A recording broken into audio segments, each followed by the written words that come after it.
LIC AOI Nellore division 6వ మహాసభలు కందుకూరులో జరిగాయి. ఈ సందర్భంగా కందుకూరులో ఏజెంట్లు ర్యాలీ నిర్వహించారు. ఏజెంట్లు సమస్యలను వెంటనే పరిష్కరించాలని వారు నినాదాలు చేశారు. जिंदाबाद जिंदाबाद जिंदाबाद जिंदाबाद जिंदाबाद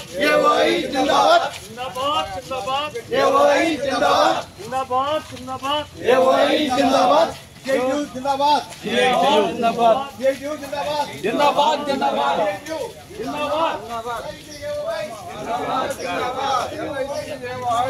जिंदाबाद जिंदाबाद LIC AOI run run run run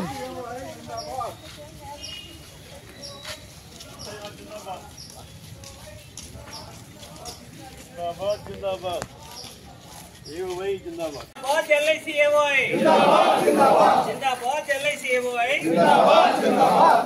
ఈ సందర్భంగా ఎల్ఐసి ఏఓఐ మహాసభలను జెండా ఆవిష్కరణతో ప్రారంభించారు.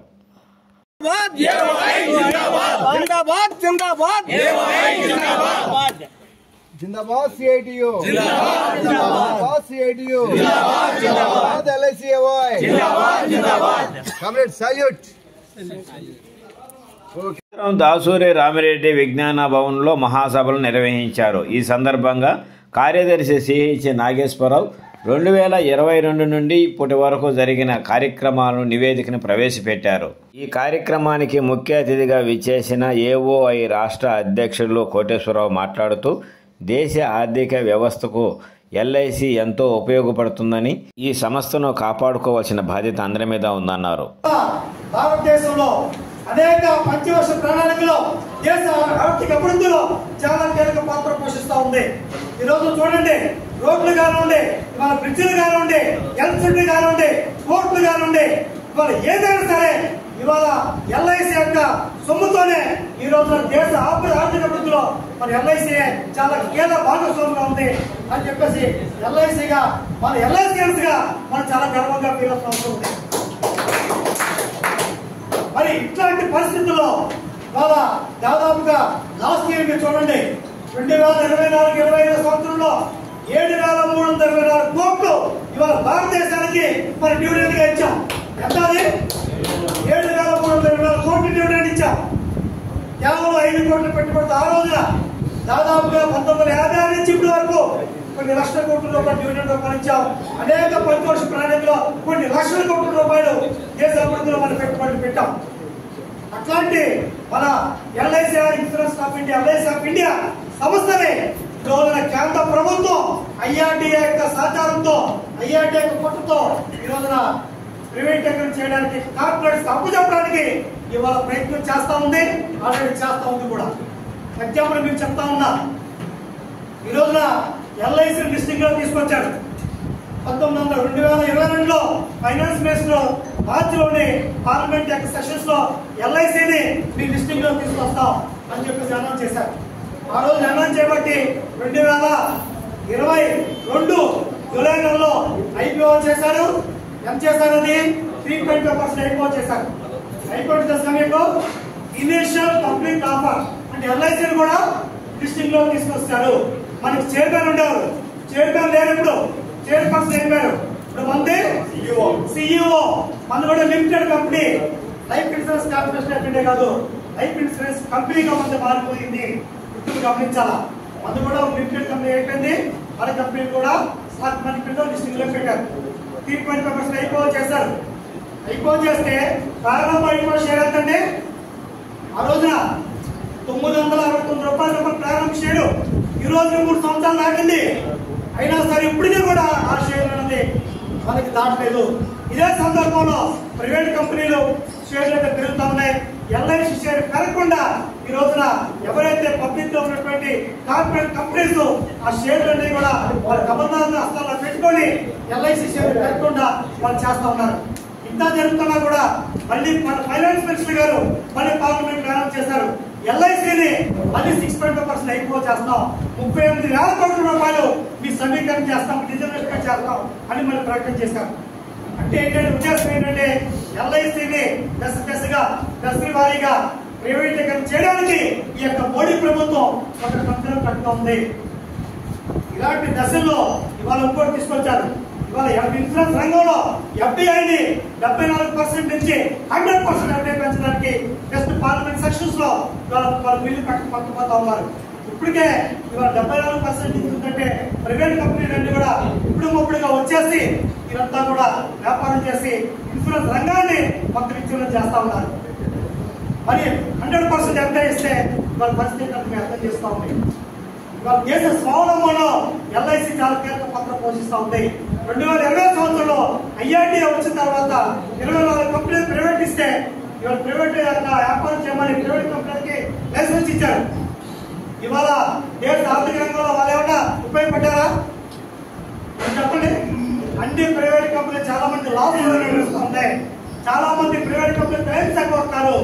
కానీ ఎల్ఐసి 99% క్లైమ్స్ తో ఇవాళ ప్రపంచంలోనే క్లైమ్స్ చెల్లించేటువంటి అతిపెద్ద ఇన్సూరెన్స్ కంపెనీ అది ఎల్ఐసి. ఈ రోజున అంత నీతి నిజాయితీగా పనిచేస్తున్న సంస్థ. ఏ క్లైమ్స్ లో కూడా ఎక్కడా కూడా ₹1 లంచం ఉన్న కంపెనీలో ఎక్కడ కూడా లంచం లేనటువంటి శాఖాయి ఆర్గనైజేషన్ అది ఎల్ఐసి. ఏజెంట్ సమస్య ఉందంటే ఎల్ఐసి మేము ఉన్నా రండి సమస్యను పరిష్కారం చేస్తాం అని చెప్పి మన ముందు ఉండాలి. ఏజెంట్ మన సంఘంలోకి ఎక్కువ వస్తాడు. ఆ సంఘంలోకి మన న్యాయం చేస్తే జరుగుద్ది. ఎల్ఐసి పోరాడుద్ది. ఎల్ఐసి ఏజెంట్కి అక్కడ ఉంటేనే న్యాయం జరుగుద్ది అని భరోసా మన యూనియన్గా మనం కల్పించాలా. ఆ కల్పించినప్పుడే మన సంఘం మొదలుపడుతుంది. మన సంఘంలోకి వస్తాడు. కాబట్టి ఇప్పుడు ఉన్నటువంటి మన నెల్లూరు నియోజకవర్గంలో ఉన్నటువంటి అన్ని శాఖలు కూడా ఈ రోజు ఇదే రకమైనటువంటి స్ఫూర్తితో మన సంఘాన్ని బలపడే విధంగా ప్రయత్నం చేయాలి. 25% మెంబర్షిప్ తగ్గకుండా ప్రతి కంపెనీలో మెంబర్షిప్ చేయగలిగితేనే మీరు ఆ యొక్క పదవులకి న్యాయం చేకూర్చగలుగుతారు. ఆ ఏజెంట్లకి న్యాయం చేకూర్చవుతారు. కాబట్టి భవిష్యత్తులో ఈ 3 సంవత్సరాల భవిష్యత్తుకి ఒక ప్రణాళిక, ఒక కర్తవ్యాలు నిర్దేశం చేసుకొని ఆ రకంగా మీరంతా కూడా పనిచేస్తూ ఎల్ఐసిగా ఇవాళ ఆంధ్రప్రదేశ్ రాష్ట్రంలోనే ఒక అత్యున్నతమైనటువంటి డివిజన్ గా ఈ యొక్క నెల్లూరు డివిజన్ ని ఉంచుతారని చెప్పేసి కోరుకుంటూ ఈ అవకాశం ఇచ్చినటువంటి మీ అందరికీ అధ్యక్షుల వారికి పేరు చేసుకుంటాం. మేము పార్లమెంట్ లో ప్రశ్న అడగాలి, ఎంపీకి 10 లక్షలు లంచం ఇవ్వాలి అని ఎక్కడ మనం పార్లమెంట్ లో చాలా మంది ప్రశ్నలు వేయించాం. అలాగే 542 మంది ఎంపీలకు మెమోరాండాలు ఇచ్చారు. వీరు నెల్లూరులో ఇచ్చారు, ఒంగోలులో ఇచ్చారు. అలాగే రాష్ట్రంలో ఉన్న 42 మందికి, ఉమ్మడి ఆంధ్రప్రదేశ్లో ఉన్న 42 మంది ఎంపీలకు మెమోరాండాలు ఎక్కడ డబ్బులు ఎవరి దగ్గర తీసుకోలేదు. పార్లమెంట్ లో మన తరఫున ప్రశ్నలు వేశారు. సిఐటి ఓటు వేశారు, వామపక్ష ఎంపీలు వేశారు. అలాగే ఇతర పార్టీలు జనతాదళ ఓటు వేశారు, డిఎంకే ఓటు వేశారు. ఎవరికి మనం డబ్బులు ఇవ్వలేదు. రిప్రజెంటేషన్ చేసాం, వాళ్ళు మన తరఫున అడిగారు. మరి మన సంఘానికి ఆ సంఘానికి ఉన్న డిఫరెన్స్ మీరు గుర్తించాలి. గుర్తించి ఏదో 10 మంది నాయకులే గుర్తించి మేమే లవలగా కొట్టుకుంటే మన వల్ల కాదని మీరు అందరూ కూరుకుంటే మనం రెట్టింపు బలంతో ఉంటాం. రెట్టింపు మన సంఘం ఎదుగుతుంది. ప్రతి ఒక్కరు అడుగు పెట్టుకుని మన సంఘాన్ని ఈ మహాసభ నుంచి నెల్లూరు డివిజన్లో రాబోయే కాలానికి అన్ని కొత్త బ్రాంచీలకు వెళ్ళాలి. కొత్త బ్రాంచీలకు వెళ్ళినా ఎలా పోయినా ఉన్న బ్రాంచీలో ఎక్కడ 200 సభ్యత్వం ప్రతి బ్రాంచ్లో ఎక్కడన్నా 200 మందికి తక్కువ ఏ బ్రాంచ్లో 500 మంది తక్కువ ఉంటుంది. 500 మంది కాదు, కనీసం ఒక 40%, 50% మన సంఘం ఉండాలని ఆ రకంగా మీరు అందరూ అడుగు పెట్టుకుంటే అది సాధ్యమవుతుంది తెలియజేస్తూ, అలాగే మన స్టేట్ కాన్ఫరెన్స్ జరుగుతుంది 26వ తారీఖు ఏలూరులో. దానికి కూడా మీకు మొదటి టీము మీకు అయిన తర్వాత 2024లో సత్యాన్ని అనుసరించి మనం అనేక పోరాటాలు చేసిన సందర్భంలో సమాజంతో ఒకైనా ద్వారా తెలియజేస్తున్నాను. ఎల్ఐసి 2022 నుంచి 18 అంటే నిన్న వరకు ఉన్నట్టు వివరాలు ఓపెనింగ్ బ్యాలెన్స్ అంటే మాకు ఇచ్చింది 2022లో 14,050 రూపాయలు. సబ్స్క్రిప్షన్స్ మొత్తం కలిపి 1,57,650 రూపాయలు, 56 రూపాయలు. బ్యాంక్ ఇంట్రెస్ట్ 15,000 రూపాయలు. బ్యాంక్ డిపాజిట్స్ 5,500 రూపాయలు. టోటల్గా మనకు వచ్చిన ఆదాయం 1,73,730 రూపాయలు. మోడీ మేము ఏదైతే మా బాధ చెప్పుకుంటున్నామో దాన్ని నెరవేర్చాల్సిందే. ఈ బాధ నుండి ఈ ప్రజల్ని, ఈ ఏజెంట్లని అందరినీ విముక్తులు చేయాలని దిక్కులు పెకటిలేటుగా ఎంపీలను తీసుకొచ్చి ఎంపీల సమక్షంలో మనం కోటి సంతకాలతోటి కార్యక్రమం చేశాం. గత సంవత్సరం అంతా దాదాపు పోరాటంతో మన కార్యక్రమం జరిగింది. దానికి ఫలితమే ఇప్పుడు మనకి ఈ జిఎస్టీ తీసివేయటం జరిగింది. ఇక భవిష్యత్తులో ఇంతటితో ఆగిపోయిందంటే ఇంకా అనేక సమస్యలు ఉన్నాయి. ఇప్పటికీ కూడా ఈ వెసులుబాటు వచ్చినప్పటికీ ఇంకా పోలేని సమస్యలు ఉన్నాయి. ఏజెంట్ల సమస్యలు ఉన్నాయి. పాలసీదారులకు బోనస్ పెంచమని అడుగుతున్నాం. ఈ అన్ని సమస్యలతో ఇంకా ఈ ద్విగుణీకృత ఉత్సాహంతో ఏవోగా మనం పోరాటానికి సిద్ధంగా ఉండాలని, మనం పోరాటం చేయాలంటే మనకి అండదండలుగా ఇంకా ఎక్కువ మందిని ఏజెంట్లు సమీకరించాలా. ఇంకా మన నాయకులు ఏం చెబుతున్న ఎక్కువ మందిని ఏవైలో సమీకరించడమే కాకుండా పక్క యూనియన్లతో కూడా సహకారం. 13 యూనియన్లు ఉన్నాయి. ఏజెంట్స్ కోసం ఎన్ని యూనియన్లు పనిచేస్తున్నాయి? 13 యూనియన్లు పనిచేస్తున్నాయి. ఓకేనా? కొన్ని యూనియన్లు అంటే 50-55 ఏళ్ళ నుంచి కూడా పనిచేస్తున్నాయి. కానీ మన ఎల్ఐసి ఏఓఐ ఉండేటువంటి నిర్మాణాత్మకమైన యూనియన్ మన ఇండియాలో ఏదైతే ఉందో అంటే అదొక్క ఎల్ఐసి ఏఓఐ మాత్రమే. నెక్స్ట్, ఇటువంటి యూనియన్లో మనం ఉండడానికి, మనం పనిచేసేదానికి, మనం కొనసాగించడానికి నిజంగా గర్వపడుతున్నాం అనే దానికి మీ అందరి సంతోషకరమైన చప్పట్లు ఆశిస్తున్నాను. అయితే ఏ యూనియన్కైనా, ఏ ఉద్యోగానికైనా, ఏ ప్రొఫెషన్కైనా ఒక సంఘం అంటూ కావాలి. ఆ సంఘం కూడా మన కోసం పనిచేసే సంఘము కావాలని ప్రతి ఒక్కరూ సంఘంలో ఉంటూ పనిచేసే వాళ్ళు అభివృద్ధి కోసం చూస్తారు. సంఘంలో లేకుండా కూడా మన సంఘానికి బలోపేతం చేసేటువంటి మన మిత్రులందరూ ఈరోజు వచ్చినారు. అందరూ నాయకులుగా ఉండాలి, నాయకత్వం తీసుకోవాలి అనే ఇదేం ఉండదు. కానీ వాళ్ళు కూడా మనకు సపోర్ట్ ఇస్తారు. వాళ్ళందరి సపోర్ట్తోనే మనం ఈరోజు ఈ స్థాయికి ఎదగలిగాం. 2007లో మన నెల్లూరు డివిజన్ ఎల్ఐసి ఏఓఐకి వచ్చినప్పుడు మన కామ్రేడ్ నరసింహారావు గారు ఆ రోజు కరెక్ట్గా 3 ప్రారంభమైన మన ఎల్ఐసి ఏఓఐ నెల్లూరు డివిజన్ ఈ రోజు 5,000 మంది మన ఎల్ఐసి ఏఓఐ నెల్లూరు డివిజన్ కార్యకర్తలుగా ఉన్నారు అనే దానికి మనం సంతోషంగా చెప్పుకోవచ్చు. కరెక్ట్గా ఇది ఏ నెల? అక్టోబర్ నెల. పోయిన అక్టోబర్ నెల విధ్వంసం జరిగింది. మనకి ఏం జరిగింది?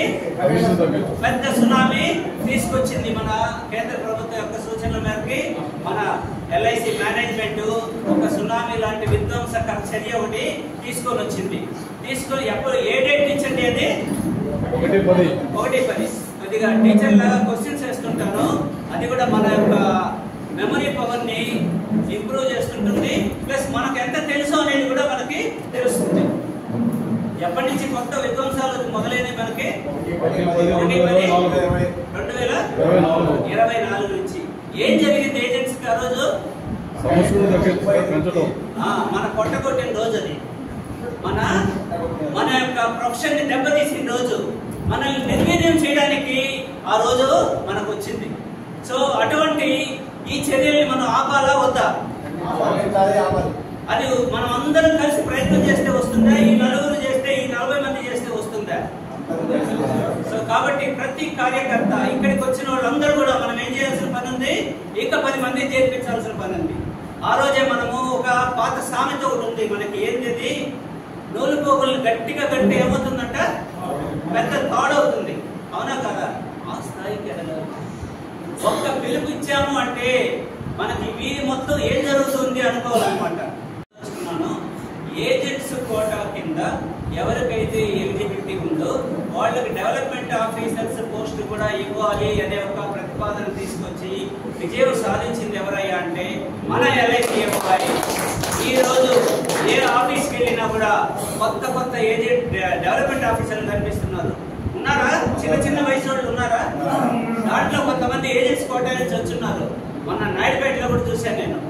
ఎంత గర్వంగా ఎంత వాళ్ళు అంటే ఒక 50,000 రూపాయల జీతంతో వాళ్ళ లైఫ్ కెరీర్ స్టార్ట్ అవుతుందంటే నిజంగా ఆ ఘనత కూడా మన సో ఇన్ని విజయాలతో మనం ముందుకెళ్తున్నప్పుడు ఇటువంటి యూనియన్ని మనం ఆదరిస్తూ ఎక్కువ మంది జాయిన్ చేస్తూ ఒకటే పెట్టుకోవాలి మన మనసులో, నేను ఈ సంవత్సరం 10 మంది జాయిన్ చేస్తాను చాలు. Simple logic. ఈ విధంగా మనం అందరం ముందుకు తీసుకెళ్ళాల్సిన ఆలోచన మనం ముందుకు తీసుకెళ్తారని కోరుకుంటూ, అలానే MBG విషయం ఒక 2 మాటలు. ఇతర యూనియన్లు ఏం చేశాయంటే ఏజెంట్స్ ₹1,00,000 12 పాలసీలు తీసుకొస్తేనే వాళ్ళకి ఏజెన్సీ నిలబడుతుంది అనే దానికి ఒప్పుకొని వచ్చాయి. కానీ మన యూనియన్ మాత్రము అలా కాదు. 6 పాలసీలు 50,000 ప్రీమియం కానీ 3 ఆప్షన్స్ ఇచ్చాం. లేదంటే ₹1,00,000 ప్రీమియం కానీ, లేదంటే ఇర్రెస్పెక్టివ్ ఆఫ్ ది ప్రీమియం 12 పాలసీలు, అంటే ప్రీమియంతో సంబంధం లేకుండా 12 పాలసీలు. సో ఈ విధానాన్ని తీసుకొచ్చిన ఘనత కూడా మన LICMO ఇది. కాబట్టి మనం గర్వంగా చెప్పుకుంటాం. అలానే మన రవికిషోర్ గారు GIS గురించి MBG గురించి చెప్పారు. కాబట్టి మిత్రులారా మనం అన్నింటినీ కూడా మనకు ఎటువంటి విషయాల్లో మనకు డౌట్ ఉన్నా మన పై నాయకత్వం దగ్గర డౌట్స్ క్లియర్ చేసుకుంటూ మన యూనియన్ని ముందుకు తీసుకెళ్తామని కోరుకుంటూ సెలవు తీసుకుంటాం. 2022 జనవరి నుంచి ఇప్పుడు దాకా దిగ్విజయంగా మన డివిజన్ని ఆయన సొంత ఖర్చుతో అనుకున్నాడు. ఇది గ్రేట్. ఏ సెక్రటరీ ఆయన సొంత ఖర్చుతో పెట్టింది లేదనేది నాకు తెలిసిన సత్యం, నాకు తెలిసిన సత్యంలో అది ఒక విషయం. కాబట్టి అటువంటి డివిజన్ నాయకులుగా మనం మేము గర్వపడుతున్నాం. అలాగే ఈ సభ్యత్వాల విషయాల్లో బ్రాంచ్లో మనం అందరం పనిచేస్తున్నాం. అందరం సర్వీసులు అయితే ఎక్కువ చేస్తున్నాం. చాలా మంది వస్తున్నారు. ఇప్పుడు ఉదాహరణకి మా బ్రాంచ్లోనే ఒక 1000 మంది ఎక్కువ. అందులో మేము తీసుకున్నది 100 మంది.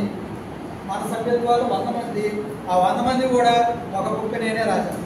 ఎందుకంటే నా దగ్గర 25 మంది ఉన్నారు కాబట్టి వాళ్ళకి నచ్చకపోయినా ఈ సభ్యత్వం 200 రాయబెట్టి వాళ్ళు ఇస్తున్నారో ఇవ్వడం లేదో నేనే కడుతున్నాను, అది వేరే విషయం. సార్ వచ్చి నాకు సభ్యత్వాలు కావాలంటే 5,000 నేను ఆ రోజైనా ఆ బుక్ కంప్లీట్ చేసి ఇస్తున్నాను. అయితే మనం ఏం చేయాలి? ఈ సభ్యత్వాన్ని పెంచుకోవాలి. మనం ఇప్పుడు 153 డిమాండ్స్ మనం ఏజెన్సీ కాలంలో మనం చేసాం. ఈ 180 డిమాండ్స్లు ఏవో చేసింది అనుకుంటారు. కానీ 1956 నుంచి ఒక లియాపీ అనేది ఇక్కడ వచ్చేవాళ్ళందరూ కూడా లియాపీ వాళ్ళమే. ఫస్ట్ లియాపీ మందంతా. కానీ విభేదాలు వచ్చి మనం బయటకు వచ్చే వాళ్ళ సిద్ధాంతాలు నష్టంగా మనం ఒక యూనియన్ పెట్టుకున్నాం. నరసింహరావు గారు, రాజు గారు 10 మంది కలిసి స్టార్ట్ చేశారు. అది ఈరోజు పెరిగి ఎదిగిపోయింది. కాబట్టి మనం ఏమి భయపడాల్సిన పని లేదు, మనం ఇబ్బంది పడాల్సిన పని లేదు. షార్ట్ టర్మ్లో మనము 45,000 మంది సభ్యులు ఉన్నారని మన రాజశేఖర్ గారు చెప్పారు. 1956 నుంచి ఇప్పుడు దాకా ఉండేది ఏంటి? వాళ్ళ యూనియన్ సరదాల కోసం పనిచేస్తుంది, మన యూనియన్ సమస్యల కోసం పనిచేస్తుంది. కాబట్టి ఈ దేశంలో మనం వాళ్ళతో మనం ఎక్కడ ఏ బ్రాంచ్లో ఎక్కడ మీటింగ్లు వాళ్ళ గురించి మాట్లాడుకోవడమే అసహ్యంగా ఉంటుంది. కాబట్టి మనమేందో మన పోరాట విధానం ఏందో మనం ఉండాలని నా ఉద్దేశం. బ్రాంచీల్లో కూడా సభ్యత్వాలు ముఖ్యంగా మన మహిళా ఏజెంట్లు వచ్చే వాళ్ళకి ఒకసారి ప్రత్యేకంగా తెలియజేస్తారు. కాబట్టి మహిళలు కూడా వాళ్ళు వృద్ధి తీసుకొస్తారని ఎక్కువ సభ్యత్వాలు మహిళల ద్వారా ఉంటారని ఒక ముగ్గురు నలుగురు కలిసి ఇంటికి పోయి మనకి తెలిసిన మంచి ఫ్రెండ్స్ ఎవరైనా ఉంటే వాటితో కూలంకషంగా మాట్లాడితే సభ్యత్వాలు వస్తాయనేది నా ఆలోచన. కాబట్టి మనం GST గురించి ఆలోచించబాకండి. GST అనేది మోడీ గవర్నమెంటే తీసుకొచ్చింది. మోడీ గవర్నమెంటే మన నిర్ణయం చేసింది. మోడీ గవర్నమెంటే తట్టుకోలేక చేసింది. కాబట్టి GST వివిధ రంగాల్లో ఉండే యూనియన్స్ మన యూనియన్ పోరాట ఫలితంగానే GST తీసేసింది.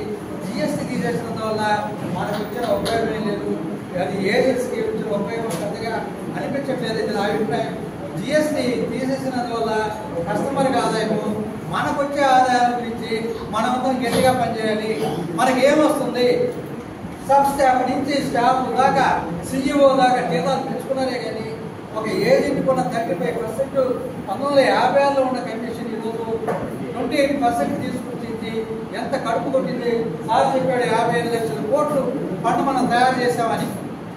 55 లక్షల కోట్లు ఫండ్ మనం తయారు చేసి కొన్ని 2,70,000 మంది ఉద్యోగస్తులను మనమే పెట్టి మన కష్టార్జితంతో జీతాలు వాళ్ళకి ఇస్తూ మనం కమిషన్ మన తగ్గించుకోవడం ఏంటి, చాలా అన్యాయంగా ఉంది.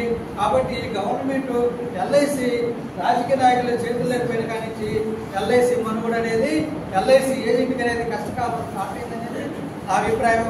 కాబట్టి ఇటువంటి సందర్భంలో మా CP2 తరఫున మాకు ఎటువంటి సందేహాలు లేవని అధ్యక్షుల వారికి, స్టేట్ నాయకులకి, జోనల్ నాయకులకి అందరికీ తెలియజేస్తూ నరసింహ గారి ఏజెంట్ ఇట్లాంటి బిజినెస్ సెక్రటరీ మాకు ఉండాలని కోరుకుంటూ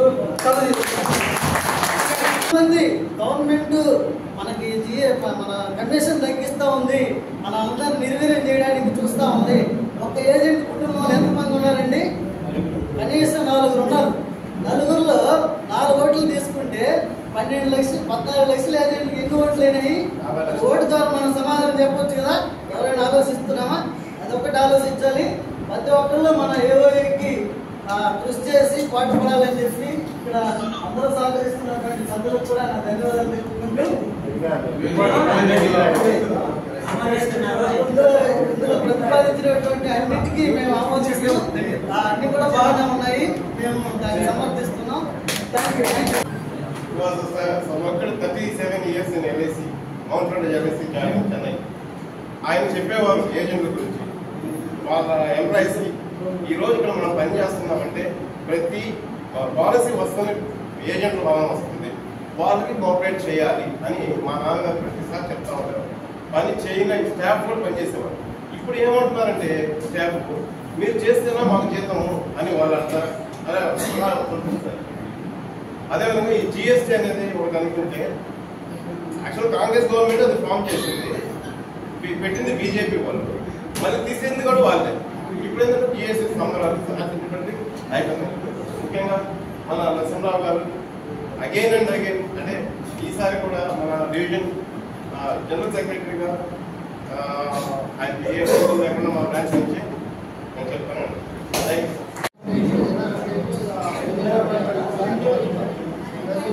మా బ్యాంకు నివేదిక పెట్టాలని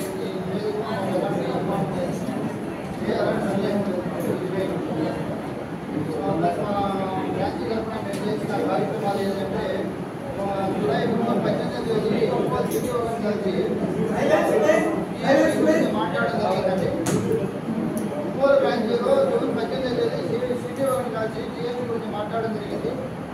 జిల్లాలో నేనే కూడా బాగా మంచి సందేశాన్ని ఇచ్చారు. ఈ రోజు అంటే ఇచ్చిన బడ్జెట్ గురించి మాట్లాడడానికి అభ్యంతరాలు ఏమి లేవు, చెప్పడానికి బాగానే ఉంది.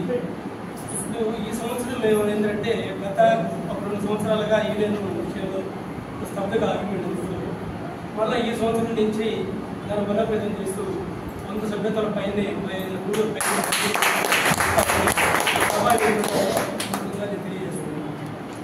Thank you.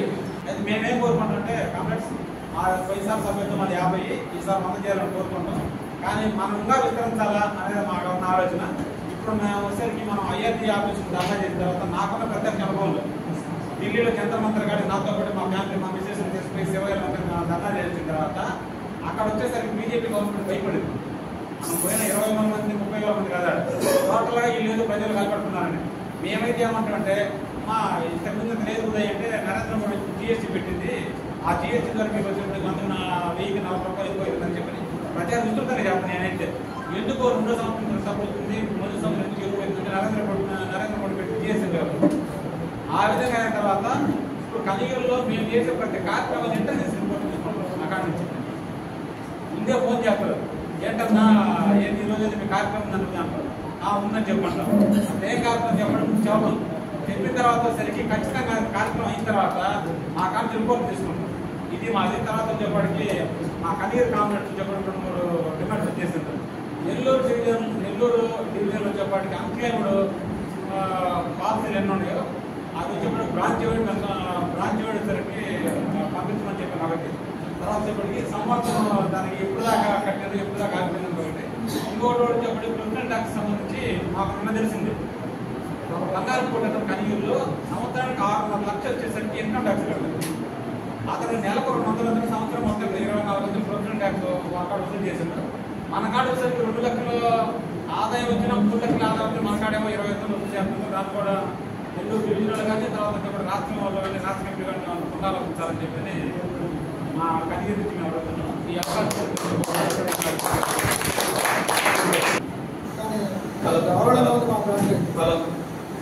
ఇట్లాంటి పరిస్థితి అన్ని బ్రాంచ్లో ఉందనుకుంటున్నాం.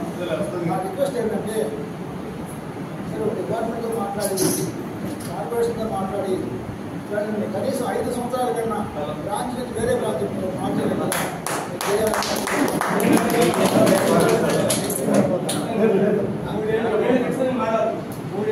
మనకి కాంపిటీషన్ ఎక్కువ ఏర్పడింది. ఇప్పుడు బ్యాంకింగ్ లోన్ ఇవ్వబోయాడంటే వాడు కొట్టేస్తున్నాడు పాలసీ. పోతాడు 10 లక్షలు లోన్ కావాలి బిల్డింగ్ కోసం పోతాడు. పోగానే ఒక నెల తిప్పుతాడు, వెంటనే లోన్ ఇవ్వడాడు. తిప్పిన తర్వాత వీడు కోపం వస్తుంది, నెల తిప్పాడు బ్యాంక్ ఇవ్వడు లోన్ కోసమని. ఏందయ్యా నువ్వు నెల నుంచి తిప్పుతున్నావు, నువ్వు ఇస్తావా ఇవా ఇంకొక బ్యాంక్కి పోతానంటాడు. అనగానే వాడు కూడా చెప్తాడు నేను కూడా మిమ్మల్ని వాడు అడగాలనుకున్నాను సార్ అంటాడు. ఏం చెప్పండి సార్ అంటాడు. అనగానే నాకు కూడా ఒక పాలసీ చేస్తే మీరు ఈ రోజు లోన్ అవుతుంటాడు. అప్పుడు ఏం చేస్తాడు కస్టమరు, వెంటనే ముందు సంతకాలు దాని మీద పెడతాడు. 50,000 కదా అని లోన్ అయిపోతుంది. తర్వాత మనం సంవత్సరం అంతా అడుగుంటాం 2 సంవత్సరాల నుంచి, వాడు మనకు చేయలేడు. ఈ విధంగా కాంపిటీషన్. తర్వాత ప్రైవేట్ ఏజెంట్లు వచ్చారు ఈరోజు చాలా మంది. ఈ ప్రైవేట్ ఏజెంట్లు వాళ్ళు టైకి ప్యాంట్ గింటు వాళ్ళ మనం ఉన్నాం, వాళ్ళు కొన్ని లాగేస్తున్నారు. తర్వాత ప్రతి ఒక్క కుటుంబాల ఖర్చులు పెరిగింది ఈరోజు. ప్రతి ఒక్కరు వాడు పిల్లవాడిని చదివించుకునేవ్వండి, బండి కానివ్వండి, సెల్ ఫోన్ కానివ్వండి, వాళ్ళ ఖర్చులు పెరిగి ఎల్ఐసి కట్టాలంటే భారంగా ఉంది. ఈ విధంగా మనం కష్టపడి పనిచేయాలి.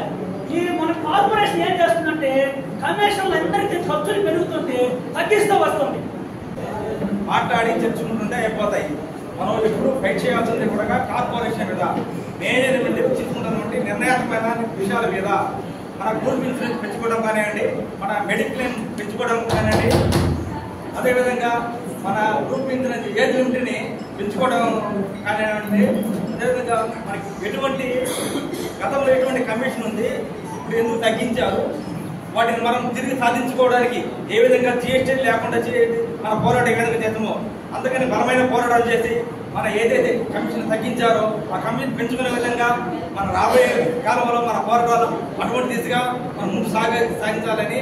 అదే క్రమంలో కూడా 10 సంవత్సరాలు దాటిన ఏజెంట్కి, 25 years దాటిన ఏజెంట్కి, 60 సంవత్సరాలు దాటిన ఏజెంట్లకి పెన్షన్ గురించి కూడా వచ్చే విధంగా మన యూనియన్ రాబోయే రోజుల్లో బలంగా పనిచేయాలని చెప్పి, దీనికి ఉదాహరణగా కేరళ గవర్నమెంట్ చూస్తున్నది పెన్షన్ని మన రాష్ట్రంలో కూడా అమలయ్యే విధంగా, అదేవిధంగా కేంద్ర ప్రభుత్వానికి కూడా కలుపుగలిగేలాగా మన పోరాటాలు జరగాలని చెప్పి నాకు ఆకాంక్షిస్తూ నాకు ఈ అవకాశం ఇచ్చిన పెద్దలకి ధన్యవాదాలు తెలియజేస్తాను.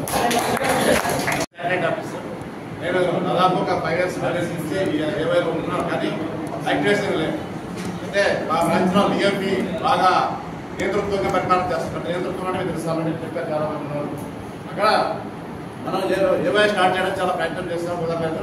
మన కొద్దిగా గత ప్రజాశక్తి దగ్గర ఉన్నాం. అక్కడ అతను కూడా కొత్తగా చేరడం 4 years అయింది. అతను జాయిన్ చేసి మనం డిఎంపీ స్టార్ట్ చేస్తారని వాళ్ళు అనుకుంటుంటే మా బ్రాంచ్లో మా శాటిలైట్లో అతను అనుకోకుండా మన డిఎంపీకి వెళ్ళిపోయాడు. అప్పుడు ఆ బాధ్యత నా మీద పడింది. ఖచ్చితంగా ఏవై స్టార్ట్ చేయాలని గట్టిగా ప్రయత్నం చేస్తాం. 1 month నుంచి ట్రై చేస్తున్నాం. ఆల్రెడీ ఒక 50 మంది సంకల్పం రెడీ చేసి రాస్తాము. శాటిలైట్ మీద మార్కావ బ్రాంచ్లో ఉన్నాం కాబట్టి మార్కావ బ్రాంచ్లలోనే పెట్టాలి. అంటే కొత్త కమిటీ ఏదైనా సరే చిన్నదైనా సరే మార్కావ బ్రాంచ్లో పెట్టండి. మొదటి శాటిలైట్ వద్దు, కంబైండ్ ఉంది కాబట్టి కంబైండ్ పెట్టాలని ఒక నిర్ణయానికి వచ్చాం. దానికోసం ఒక 1 month లోపు మార్కావ బ్రాంచ్ నుంచి మేము ఒక కొత్త కమిటీ ఏర్పాటు చేయడానికి ప్రయత్నం చేస్తున్నాం. ఈ దానికి మాకు సహకారం ఏంటంటే సెంట్రల్ కమిటీ వాళ్ళు కానీ, కేంద్ర రాష్ట్ర నాయకత్వం కానీ, డివిజన్ వాళ్ళు కానీ, జోన్ వాళ్ళు కానీ మాకు ఒక రోజు కేటాయిస్తే, అంటే ఒక 3 నెలలు రావాలి. మేము ఇంకా సమాచారం వాళ్ళు అడిగే క్వశ్చన్లకి సమాధానం చెప్పడానికి మనం ఉండాలి. కొంత నేనేంటంటే నాకు కొన్ని బటన్స్ ఉన్నాయి, విలేకరుగా చేస్తున్నాను, ప్లస్ 2 పనులు ఉన్నాయి. కాబట్టి వస్తే నేను 1 month లో కమిటీ చేస్తాను. ఇది అదేవిధంగా కమిటీ సంబంధించి నాకైతే ఆమోదిస్తున్నాం మేమంతా. సెక్రటరీ గారు పెట్టింది కానీ కార్యదర్శి గారు పెట్టింది కానీ మొత్తం ఆమోదిస్తున్నాం. అంటే కోశాధికారికి ఇచ్చేదానికి ఆమోదిస్తున్నాం. అనే చేస్తున్నారు కానీ ఇంకొద్దిగా మనం కృషి చేస్తే మన అందరినీ టచ్ చేస్తే తప్పకుండా మనకు వస్తారు. ఇంకోటి ఏంటంటే సరే ఇది బడ్జెట్ నేను బ్యాంక్ కట్టలేదు కదా, కొద్దిగా ఆ బడ్జెట్ చూడడానికి మన అనిపించింది. ఈ క్లోజింగ్ బ్యాలెన్స్ 10,841 ఇన్కమ్ కంటే ఎక్స్పెండిచరే ఎక్కువ సార్. మనకి ఇన్కమ్ ఉంటేనే మనం ఏ పనైనా సరే లాభం ఉంటేనే అది పని చేయవచ్చు. వేస్ట్ ఇక్కడ పోరాటం చేయడానికి కూడా డబ్బులు కావాలి కదా. ఇప్పుడు ఇక్కడ మనం ఇంత ఛార్జీ 15,000 ఇప్పుడు అక్కడ నుండి మేము నాయుడుపేట నుండి వచ్చాము 3-4కి ఎంత ఛార్జీలు అవుతాయి? 10 రూపాయలైనా ఎవరిస్తాం మనకు. అదే సబ్స్క్రిప్షన్ ఎక్కువ మంది స్ట్రెంత్ ఉన్నారనుకోండి మనకు ఏ పోరాటమైనా చేయడానికి ఎక్కువ బలం కావాలి. బలం ఉంటేనే మనం చేయగలం. లేకపోతే లీడర్లు ఉండి ఏం చేస్తారు సార్? పాపం వాళ్ళు ఏం చేయగలరు? 5 మంది పోయి మాట్లాడతారు. కానీ మన వెనక వాళ్ళ వెనక మనం ఉండాలి. ఉంటే మన ఎంతమంది ఎక్కువ మంది ఉంటేనే వాళ్ళు భయపడతారు. ఎవరు అది చెప్పేవాళ్ళు ఇచ్చేవాళ్ళు జడ్జిమెంట్ ఇచ్చేవాళ్ళు కూడా భయపడతారు అన్నమాట. వాళ్ళ వెనక మనం ఉండాలంటే ఎక్కువ స్ట్రెంత్ కావాలి. ఇది ఇన్కమ్ మాత్రం మనం పెంచుకోవాలంటే ఏజెంట్లని ఎక్కువ మంది చేర్పించాలి సార్. ప్రతి బ్రాంచ్ మీరు వచ్చినప్పుడు మేము మాకు అంటే మీరు వచ్చి ఒకసారి వస్తే నేను తప్పకుండా చేపిస్తాను. ఇప్పుడు మన సైన్యంలో సబ్ స్టాఫ్ దగ్గర నుంచి ఇంక్లూడింగ్ ఎండి కూడా మన సైన్యంలో భాగమే. మన శత్రువు మేనేజ్మెంట్ కాదు. మన శత్రువు మేనేజ్మెంట్ కాదని చెప్పడానికి లేటెస్ట్ ఒకటే ఒక ఉదాహరణ. 17వ తేదీ వాళ్ళు లెటర్ ఇచ్చిన తర్వాత మన ఎండి గారు ప్రకటన చేశారు. మన మేనేజ్మెంట్ నుంచి ఎల్ఐసికి ఏజెంట్ల యొక్క కమిషన్ తగ్గించే ఉద్దేశం లేదు, మేము కమిషన్ తగ్గించబోవడం లేదని చెప్పేసి ఓపెన్ గా ప్రకటించారు. అంటే ఎల్ఐసి యాజమాన్యం మనకు అనుకూలంగా ఉంది. కొన్ని విధానాల్లో మనం సహకరించకపోవచ్చు, కానీ ప్రధానమైన శత్రువు మేనేజ్మెంట్ కాదు. ఇదే మనకు ఉండాల్సినటువంటి అవగాహన. మన పోరాటం కేంద్ర ప్రభుత్వం మీద, ఐఆర్డీఏ మీద చేయాల్సిన అవసరం ఉంది ఇప్పుడు. అందుకని ఇది గుర్తుపెట్టుకోవాలి. దీంతో పాటు ఇప్పుడు వైజాగ్ స్టీల్ ప్లాంట్ ఎందుకని క్రమేణా వెళ్ళిపోతా ఉంది? ప్రజల సపోర్ట్ లేదు. కేవలం కార్మికులు పోరాడుతున్నారు, సంఘాలు పోరాడుతున్నాయి. కానీ మనకి లక్షలాది మంది, కోట్లాది మంది పాలసీ హోల్డర్స్ ఉన్నారు. ఈ సంఖ్యను ఇంకా పెంచాలి. మనతో పోరాడే సైన్యంలో పాలసీదారుల సంఖ్యను కూడా పెంచాలి, కస్టమర్ల సంఖ్యను పెంచాలి. అందుకే మీ అందరికీ నేను రిక్వెస్ట్ చేసేది, యూనియన్ నాయకుడు అన్నవాడు క్లబ్ మెంబర్ లేకుండా ఉండకూడదు. జోనల్ కానీ, డివిజన్ లెవెల్ కానీ, సెంట్రల్ లెవెల్ కానీ కాంపిటీషన్స్ పెడితే మన యూనియన్ నాయకులే కంపల్సరీగా ఫస్ట్ క్వాలిఫై కావాలి. ఆ రకంగా మనం బిజినెస్ చేయాలి. అట్లా బిజినెస్ చేసినప్పుడే మేనేజ్మెంట్ దగ్గర మనకి క్రెడిబిలిటీ ఉంటుంది. రెండోది, మన పోరాటం సరిపోవట్లా. ఏజెంట్లను సభ్యులుగా చేర్చడంతో పాటు కస్టమర్స్ ని ప్రజల్ని పాలసీ హోల్డర్స్ గా తీసుకొస్తే, నువ్వు కట్టిన పాలసీకి మోడీ అక్కడ బొక్క పెడతా ఉన్నాడు కాబట్టి మాతో పాటు కలిసి పోరాడని చెప్పి వాళ్ళు అడిగే హక్కు మనకు వస్తుంది. కాబట్టి మన సైన్యాన్ని పెంచుకోవాలి. ఆ సైన్యంలో పాలసీ హోల్డర్స్ సామాన్య ప్రజలు కూడా ఉన్నారు. కాబట్టి వీలైనంత ఎక్కువ పాలసీలు చేయాలి. ఆ విధంగా మన సైన్యాన్ని పెంచుకోవాల్సిన అవసరం ఉంది. ఏజెంట్లతో పాటు కస్టమర్ల సంఖ్యను కూడా పెంచుకోవాలి. ఆ రకంగా పెంచుకుంటూ మన యూనియన్ రాబోయే కాలంలో పెద్ద సంఘంగా నిలబెట్టడంలో 12 లక్షల సభ్యత్వం ఏజెంట్లు ఉన్నారు. మనకి యాక్టివ్ ఏజెంట్లు 8 లక్షలు అనుకున్నా 1,25,000 మన సభ్యత్వం. మన డివిజన్ లో 10,000 మంది యాక్టివ్ ఏజెంట్లు ఉన్నారు. దేశం అంతా పక్కన పెడదాం. మన డివిజన్ లో యాక్టివ్ ఏజెంట్లు 10,000 మంది ఉంటే మన సభ్యత్వం ఎంత? కేవలం 10% లోపు ఉన్నాం. 10% తోటి మనం ఏం సాధించగలం? అందుకని మనం టార్గెట్ పెట్టుకోవాలి. వచ్చే మహాసభ నాటికి యాక్టివ్ ఏజెంట్ లో 50% మన సభ్యత్వం చేరుకోవాలి. అప్పుడు మాత్రమే మనం అనుకున్న పనులు అవుతాయి. ఆఫీసులో పని అవుద్ది, ఎస్డిఎం ఆఫీసులో అవుద్ది, జోనల్ ఆఫీసులో అవుద్ది, ఎక్కడైనా అవుద్ది. కాబట్టి దానికోసం కృషి చేయాలని, దానికి డివిజన్ నాయకత్వం కొత్తగా ఎన్నికైనటువంటి మా వైపు నుంచి మీకు ఏ సహకారం కావాలని అందిస్తామని చెప్పి తెలియజేస్తూ థ్యాంక్ యూ ఫ్రెండ్స్. 2022 22వ తారీఖు జనవరిలో జనరల్ సెక్రటరీగా అదేవిధంగా జరిగింది. నెల్లూరు టౌన్ హాల్లో నేను ఛార్జ్ తీసుకున్నాను. ఆ రోజు నుంచి ఈ రోజు వరకు కూడా అనేక పోరాటాల్లో హాజరై అనేక విధంగా కొన్ని పనులు చేస్తున్నాము. దానికి ఇప్పుడు నేను క్లియర్గా చదువుతున్నాను. 4/5/2022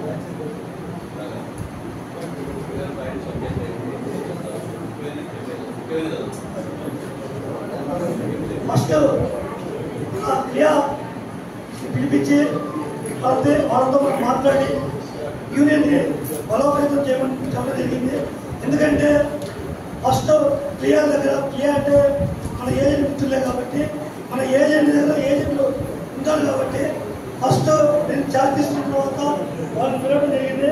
అదేవిధంగా మొదటిది ఇన్సూరెన్స్ రంగంలో ఎఫ్డిఐని పెంచే ప్రతిపాదన చేస్తున్నారు. దాన్ని ప్రేమించాలనేటువంటి ఒక ప్రతిపాదన. రెండవది ఏజెంట్ యొక్క గ్రూప్ ఇన్సూరెన్స్ ని 50 lakhs వరకు పెంచాలి. అది కూడా వయసుతో సంబంధం లేకుండా అండ్ ఏజెన్సీ అమల్లో ఉన్నంత కాలం పాటు గ్రూప్ ఇన్సూరెన్స్ ని ప్రతి ఏజెంట్ కి ఇవ్వాలి అనేది ఇంకొక ముఖ్యమైనటువంటి పాయింట్. మూడవది క్లబ్తో సంబంధం లేకుండా ఏజెంట్లందరికీ మెడికల్ క్లెయిమ్ సౌకర్యం కల్పించాలి. ఇప్పుడు దాకా క్లబ్లో ఉన్నటువంటి వాళ్ళకి మాత్రమే అది ఉంది. ఇప్పుడు క్లబ్తో సంబంధం లేకుండా ఏజెంట్ అయినటువంటి ప్రతి ఒక్క వాళ్ళకి కూడా ఇవ్వాలనేటువంటిది. నెక్స్ట్ ఏజెంట్ కమిషన్ పాత విధానాన్ని అమలు చేయాలి. కొత్తగా కొన్ని విధానాలు తీసుకొస్తాను. వీటిని రద్దు చేసి ఓల్డ్ ఏదైతే ఉందో దాన్ని ఇంప్లిమెంటేషన్ చేయాలనేది ఇంకొకటి. నెక్స్ట్ క్లాబ్యాక్ కమిషన్ నిబంధనని రద్దు చేస్తున్నట్టు క్లాబ్యాక్ కమిషన్ ఆ నిబంధన రద్దు చేస్తున్నట్టు సర్క్యులర్ ని ఇవ్వాలనేటువంటి గవర్నమెంట్ మనం డిమాండ్ చేస్తా ఉన్నాం. నెక్స్ట్ పాలసీల యొక్క ప్రైవేట్ ప్రైస్ ని పెంచాలి. అదేవిధంగా ఏజెంట్లకి సంక్షేమ బోర్డు ఏర్పాటు చేసి దాని నుంచి పెన్షన్ సౌకర్యాన్ని అమలు చేయాలి. ఆల్రెడీ కేరళ వంటి రాష్ట్రంలో ఏజెంట్కి పెన్షన్ లాంటివి ఇస్తున్నారు. మన స్టేట్ లో కూడా దాన్ని ఇంప్లిమెంటేషన్ చేయాలనేటువంటి ఇంకొక ఆయన. బీమా సుఖంని నిలుపుదల చేయాలి. అట్లనే పాలసీలపై బోనస్ రేట్లను కూడా పెంచాలి. పాలసీ లోన్లపై వచ్చేటువంటి వడ్డీ రేట్లని తగ్గించాలి అనేటువంటి ముఖ్యమైనటువంటి ప్రతిపాదన. నెక్స్ట్ ప్రభుత్వ రంగ సంస్థలపై ప్రైవేటీకరణని నిలిపివేయాలి. అంటే మన షేర్లు ఎక్కువగా ప్రైవేట్ వాళ్ళకి అప్పచెప్తా ఉన్నా దాన్ని తగ్గించి పూర్తిగా మన ప్రభుత్వ రంగంలోనే మన సంస్థను నడపలేనటువంటిది. నెక్స్ట్ నిత్యావసర ధరలు తగ్గించి ప్రజా పంపిణీ వ్యవస్థని బలోపేతం చేయాలి. ఈ పాయింట్ ఎందుకంటే ఇందాక మన పెద్దలు మాట్లాడుతూ ఒక మనిషి పాలసీ ఎందుకు తీసుకోలేకపోతున్నాడు అనే దానికి పాయింట్ ని మనం చెప్పారు. ఒక వ్యక్తి యొక్క నిత్యావసర వస్తువులు, వాళ్ళ జీవన విధానం, వాళ్ళకి తగినటువంటి ఆర్థికమైనటువంటి వనరులు ఉన్నప్పుడు మాత్రమే సేవింగ్స్ పైకి వెళ్ళగలుగుతారు. సో అలాంటి సేవింగ్స్ ని మనం ఇవ్వాలి అంటే గవర్నమెంట్ ప్రజా పంపిణీ వ్యవస్థని బలోపేతం చేయాలి. ప్రజల్లోకి నగదును పంపించాలి. అటువంటి వ్యవస్థని బలోపేతం చేసినట్లయితే సేవింగ్స్ పెరిగితే మన ఎల్ఐసి లాంటి సంస్థలో ఎక్కువగా ఇన్వెస్ట్మెంట్ చేయడానికి అవకాశం ఉంటుంది. సో దీన్ని అమలు చేయాలని. నెక్స్ట్ పాలసీల పైన బోనస్లు పెంచాలి. 5 లక్షల ప్రీమియం దాటితే పెన్షన్ పైన ట్యాక్స్ కటింగ్ ని అమలు చేయాలనే ప్రతిపాదనని రద్దు చేయాలి. నెక్స్ట్ కార్మిక చట్టాలను రద్దు చేసి 4 లేబర్ కోడ్లు వచ్చేటువంటి విధానాన్ని నిలిపివేసి పాత కార్మిక చట్టాలు ఏవైతే ఉన్నాయో వాటన్నింటినీ పునరుద్ధరించి మన సంస్థని కాపాడుకోవాలనేటువంటి 14 రకాలైనటువంటి తీర్మానాలని మహాసభ ముందు పెడుతున్నాము. వీటిని అధ్యక్ష వర్గం ఆమోదం కోసం పెట్టవలసిందిగా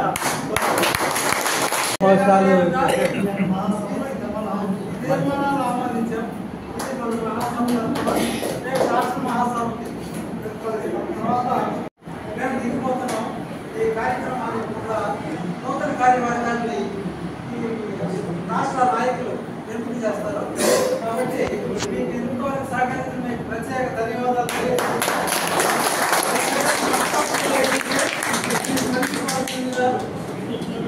ఇప్పుడు మన బ్రాంచ్లో మనం చూసామంటే మన స్టాఫ్ వాళ్ళకు ఒక యూనియన్ ఉంది. ప్రతి నెల మంత్లీ మీటింగ్ మనం అందరం చూస్తూనే ఉంటాం. ప్రతి నెల ఏదో ఒక రోజు అనుకొని మంత్లీ మీటింగ్ పెట్టుకుంటూనే ఉంటాం. కానీ మనం ఏ రోజైనా మన బ్రాంచ్లో మన ఎల్ఐసి ఏఓఐ ద్వారా ఏమన్నా మన మిత్రులకు కానీ మనం కానీ ఒక అసెంబ్లీ లాంటిది ఏమైనా అవుతున్నామా? కావట్లా. కాబట్టి నెక్స్ట్ మనం ఏం చేయాలంటే మొట్టమొదటిగా మన బ్రాంచ్ స్థాయిలో మనం బలోపేతం కావాలంటే ప్రతి నెల మనం కూడా ఒక మంత్లీ మీటింగ్ ఏర్పాటు చేసుకొని ఏదో ఒక రోజు మనందరం కలిసి వాటన్నింటినీ మన బ్రాంచ్ స్థాయిలో వాళ్ళందరికీ చెప్పుకున్నామంటే మన గురించి క్లియర్గా తెలుస్తుంది.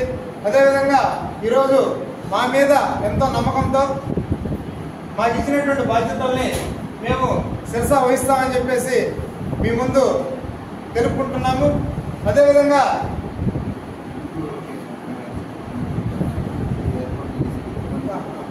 మనకి ఇంత ఆశ్రయం ఇచ్చినటువంటి మనకి ఈటీఎఫ్ భవన్ వాళ్ళకి ధన్యవాదాలు తెలుపుకుంటున్నాం. అదేవిధంగా సుదూర ప్రాంతాల నుంచి వచ్చి ఇంతసేపు మీ టయాన్ని వెచ్చించి మీ సమయాన్ని వెచ్చించి అందుకు మీకు కూడా ధన్యవాదాలు తెలుపుకుంటున్నాం. అదేవిధంగా మనం ఉదయం వచ్చాం, మన సారులు అయితే కోటేశ్వరరావు సార్ అయితేనేమి, రవికిషోర్ సార్ అయితేనేమి నిన్న రాత్రి వచ్చి మన ఇక్కడ మొత్తం అంతా చూసుకొని వాళ్ళు చాలా కష్టపడ్డారు. అదేవిధంగా మన నెల్లూరు రీజన్ తరఫున ధన్యవాదాలు తెలుపుకుంటున్నాం. అదేవిధంగా మన ఏపీ స్టేట్ వర్కింగ్ ప్రెసిడెంట్ అయినటువంటి రాజశేఖర్ సార్కి కూడా ధన్యవాదాలు తెలుపుకుంటున్నాం. ఈ ఆశ్రయాన్ని ఇంత చక్కగా ఏర్పాటు చేసినటువంటి ముందుగా కందుకూరు బ్రాంచ్ వాళ్ళకు కూడా ధన్యవాదాలు తెలుపుకుంటున్నాం. అదేవిధంగా భోజనం వస్తే చాలా చక్కగా కల్పించారు. వాళ్ళకు కూడా నెల్లూరు డివిజన్ కమిటీని ధన్యవాదాలు తెలుపుకుంటూ అదేవిధంగా సిసి ఛానల్ అయినటువంటి మన మల్లికార్జున సార్ కూడా ఉదయం నుంచి ఆయనైతే చాలా కష్టపడుతూ మనం లైవ్ లో ఏ విధంగా చూపించాలా, ఏ విధంగా మన ఏవైనా ముందుకు తీసుకుపోవాలని చెప్పేసి చాలా కృషి చేస్తున్నారు. మీ సహాయ సహకారం కూడా మాకు ఎప్పుడు ఇదే విధంగా అందించాలి సార్. మరీ ప్రత్యేకంగా అందరికీ మరొకసారి ధన్యవాదాలు తెలుపుకుంటూ ఈ సమావేశాన్ని ఇంతతో ముగిస్తున్నాము. ఎల్ఐసి ఏఓవై రాష్ట్ర అధ్యక్ష కార్యదర్శులు కోటేశ్వరరావు, రవికిషోర్, రాష్ట్ర వర్కింగ్ ప్రెసిడెంట్ కె రాజశేఖర్ సమక్షంలో నూతన కమిటీని ఎన్నుకున్నారు. నెల్లూరు డివిజన్ అధ్యక్షులు సిహెచ్ నరసింహారావు, కార్యదర్శి బి వెంకట్రావు, కోశాధికారి మాలకొండయ్య మరియు కమిటీ సభ్యులను ఏకగ్రీవంగా ఎన్నుకున్నారు. జిందాబాద్ జిందాబాద్.